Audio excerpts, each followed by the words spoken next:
से शिकायत करते हैं, उस पर कोई एक्शन नहीं होता है, लोगों से बात नहीं हो पाती है। और साइबर ठगी का मामला हुआ हो या साइबर क्राइम का मामला हो या सोशल मीडिया के जरिए नफरत फैलाने वाला माहौल हो, दिन ब दिन बिहार में बढ़ता जा रहा है।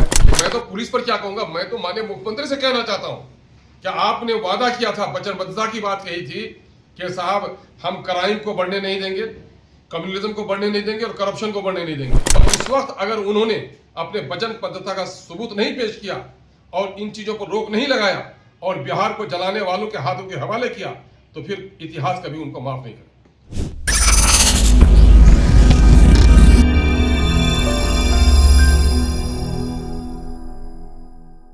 मुलाकात करके इन तमाम बातों को कहा है और यह भी शिकायत की है कि साहब बिहार का जो साइबर सेल है वो बिल्कुल सोया हुआ है, लोग उसे शिकायत करते हैं, उस पर कोई एक्शन नहीं होता है, लोगों से बात नहीं हो पाती है।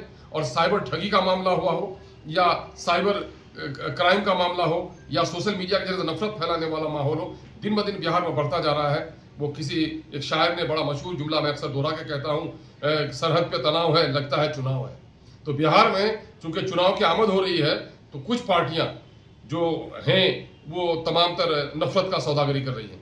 आज हम लोग एक डेलीगेशन के साथ मिले हैं भाजपा, हमारे पार्टी के जो जनरल सेक्रेटरी हैं जनाब आफ्ताब अहमद इंजीनियर साहब भी शामिल हाल थे, जनाब भाई एडवोकेट आदिल हसन साहब जो हमारे पार्टी के नेशनल स्पोक्समैन हैं वो भी शामिल थे और कई नौजवान शामिल थे।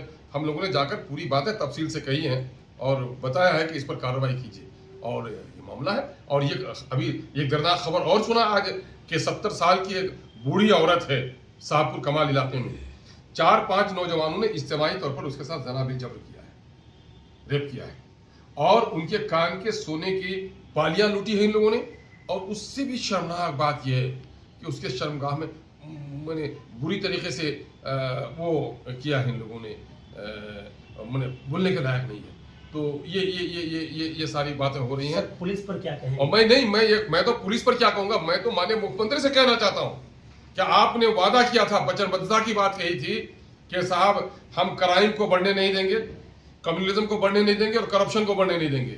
तो करप्शन पे तो आप काबू पा नहीं रहे हैं, लेकिन ये इंसानी जिंदगी वो उसकी कोई कीमत ही नहीं है, वो जिंदगियां बर्बाद हो रही हैं और उस पर आप काबू नहीं पा रहे हैं। तो कम से कम अपनी वचनबद्धता पर मुख्यमंत्री को कायम रहना चाहिए और माननीय मुख्यमंत्री को समझना चाहिए या उनके जो हमदर्द लोग हैं, उनके जो सिंपैथाइजर्स हैं, उसको समझना चाहिए कि अंत भला तो सब भला। ये आखिरी पारी खेल रहे हैं माननीय मुख्यमंत्री जी। और इस वक्त अगर उन्होंने अपने वचनबद्धता का सबूत नहीं पेश किया और इन चीजों पर रोक नहीं लगाया और बिहार को जलाने वालों के हाथों के हवाले किया, तो फिर इतिहास कभी उनको माफ नहीं करेगा। सर, एक घटना कुछ दिन पहले हो गई थी इमारत शरिया फुलवारी समीप के पास, वहाँ पर आपके पार्टी के भी एक नेता हैं, उनका भी नाम आ रहा है, उसका क्या? नहीं, देखिए मामला ये है, वहाँ पर तो हम पुलिस की जो कार्रवाई देख रहे हैं कि कम से कम वो जो है मर्डर करने वाले जो जालिम लोग थे, कातिलों को फौरन गिरफ्तार किया है, पुलिस ने फौरन तुंदही दिखाई है और समाजी दुश्मनी में का नाम दे दे। मैं जिन लोगों को जानते हैं, मैं जिन लोगों का कुछ मासूम लोगों का भी नाम उसमें आया है, हमारी तो पुलिस से पूरी गुजारिश होगी कि आपने अच्छा काम किया है, कातिल को 24 घंटे या 36 घंटे के अंदर में आपने गिरफ्तार किया है और उनके कन्फेशन को भी आपने लिया है। और जाहिर है कि जो लोग जालिम हैं उनको सजा मिलनी चाहिए, लेकिन कातिल को जो सजा मिलनी चाहिए उतनी ही एहतियात बरतनी चाहिए कि किसी बेकसूर को सजा नहीं मिले। कुछ लोग बेकसूरों को भी फंसाने की कोशिश कर रहे हैं। हम तो पुलिस प्रशासन को उन्होंने जो तुंदही दिखाई है हम मुबारकबाद देते हैं, लेकिन ये भी कहेंगे कि जालिम बचे भी नहीं और कोई बेकसूर को फंसाया भी नहीं जाए। चूंकि जालिम यहाँ सजा नहीं मिली तो हमारा यकीन है कल क़यामत के दिन में सजा मिलेगी, लेकिन किसी बेकसूर को अगर फंसा दिया तो मैं समझता हूँ ये बड़ा जुल्म होगा। नहीं, पार्टी का लीडर हमारा, देखिए हमारे पार्टी में इस कैरेक्टर के लोग हैं ही नहीं, है ना। जहां तक हमारे पार्टी से शामिल हमारे लीडर का नाम आ रहा है, उसका कैरेक्टर ऐसा है ही नहीं, कभी नहीं रहा उनका।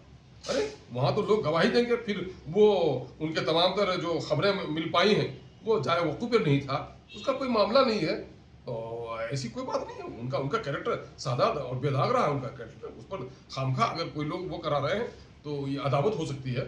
लेकिन जहां तक हम लोग के इल्म में है, पुलिस तहकीक करेगी, पुलिस को तहकीक करना चाहिए। उनका कैरेक्टर, उनकी मौजूदगी, उनकी कंस्पेरेसी, सारी चीज़ों को आप देख सकते हैं कि वो आदमी अब तक हम लोग के मालूमात के मुताबिक उसका कैरेक्टर तो इस किस्म का नहीं रहा है। लेकिन जाहिर है कि जो लोग कातिल हैं और उन लोगों ने अपना बयान भी दिया है और पुलिस के सामने उसका बयान भी होगा, सच्चाई सामने में आनी चाहिए। मैं एक बार फिर कहूँगा कि पुलिस ने जो कार्रवाई की है वो इत्मीनान बख्श है, लेकिन कसूरवार और जो लोग भी हैं उनको कैफरे किरदार तक पहुँचाया जाए, लेकिन जो लोग बेकसूर हैं उनको भी उनका भी उन पर तवज्जो दी जाए। बहुत शुक्रिया।